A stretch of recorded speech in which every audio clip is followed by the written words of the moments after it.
خدای عالمین او خدای دایم دین مبین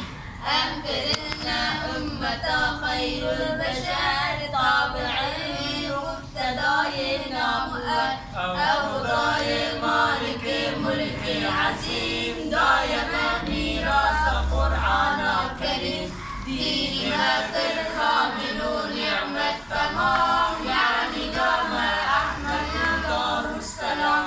أو خدای بنظیر و ذوالجلال بمثال و بمقال و بزوال راز غیر دست پا و معلومون عالمی سران خوبی در صدور کاری ساز بنده و سلطان جان رحیم و رحمان لطیف و مهربان آسمان به ستون و کربتین صورت با خال و خط و آفرین هی دار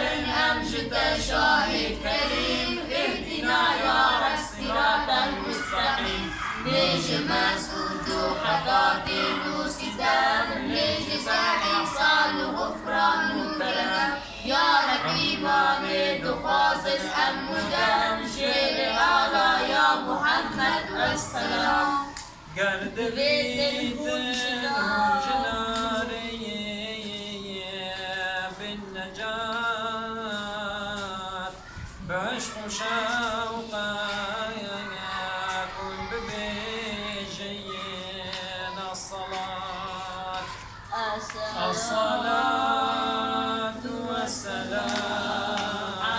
عليك يا رسول الله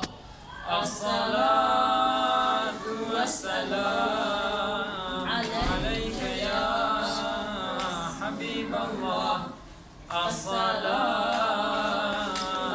والسلام عليك يا نبي الله بعد بعضها الرحيم